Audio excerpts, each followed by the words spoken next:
Hey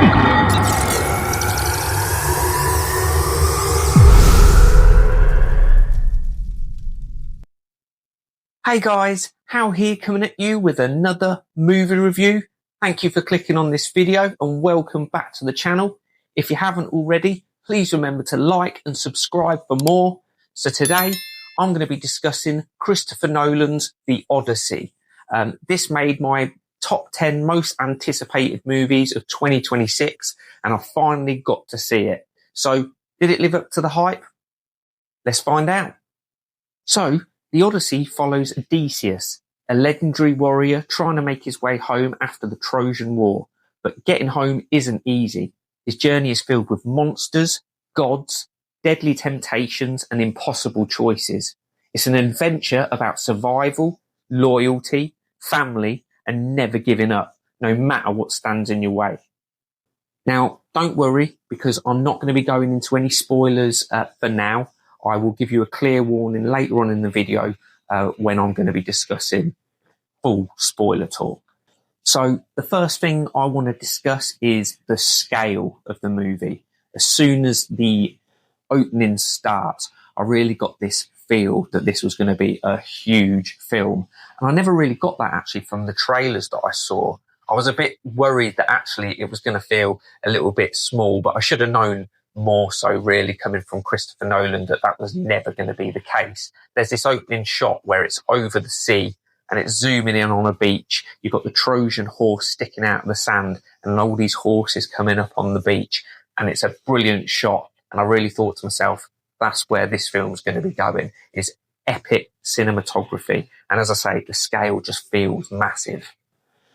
Every single frame feels cinematic. You've got the locations, the ships, everything just feels huge. And it was definitely a film that I was very, very glad to see in the cinema. Another thing that I really did enjoy about this film was the use of sound and the score throughout. Especially the sound. There's parts in some of the scenes where they are really building the anticipation. And they do it with what feels like this rolling drum, like a lot of dum, dum, dum, dum, dum, and the pace quickens and it's like dum, dum, dum, dum, dum. And it goes on for what feels like an eternity because you're watching these battles and some of these scenes, build up and you can feel it sat in your chair and it just feels quite uncomfortable, which is definitely the idea. But that was a real standout. I certainly felt like my anxiety was going through the roof in some of these scenes. But it was, very standout and enjoyable. The cinematography is stunning. Every location feels alive, whether you're watching huge landscapes or quieter character moments. Everything does look beautiful.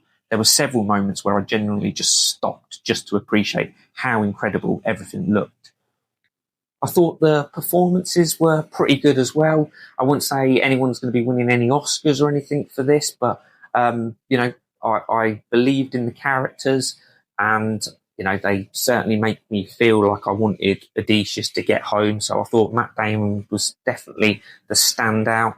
I thought, Tom Holland played his part pretty well as Robert Pattinson.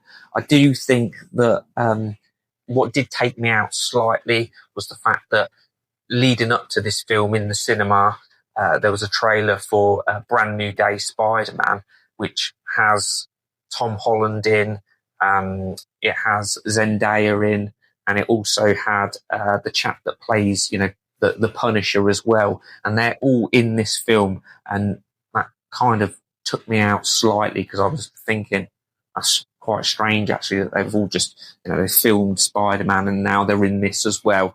But otherwise, that's not their fault that Spider-Man was a trailer before the film started. But it did make me think about that when I was watching the film, which is obviously a small negative. Right then, guys, it's that time. This is your spoiler warning. So if you haven't seen The Odyssey yet, then pause this video, go and watch it, and come back. Because, as I say, from this point onwards, there's spoilers. So, yeah, going into this spoiler section, the very first part I want to discuss is what I refer to as the Cyclops scene. Now, if you've seen this film, you know exactly the part I'm talking about. And I'm not, don't know about you, but did it not feel so claustrophobic? We enter this cave where they follow this one particular sheep. They want to find the rest of the herd, and they go into this cave. There's a little fire going, so they know that this is the home to someone else. They decide to go, right, let's stoke the fire and wait for the person to come home. But the person that comes through that cave door is not the person they were expecting, because you see this giant Cyclops comes climbing through the cave door, and then he shuts the door behind him, shutting out all the light. And from there on, you're then just stuck in this cave with this Cyclops as he just picks one of them up and bites on his head. And then they have to spend like the next couple of days then in this cave trying to figure a way of escaping, because he's closed this giant concrete door. And I really, really thoroughly enjoyed this part.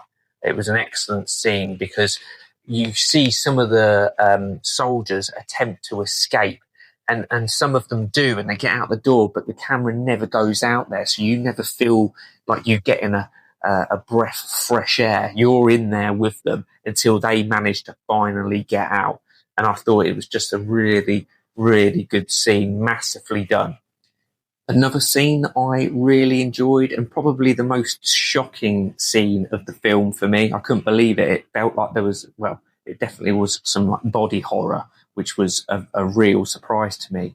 But it's when the soldiers go onto this island to forage some food. They tell Odysseus, because he's lost quite a lot of men to this point, they tell him to stay back at the ship.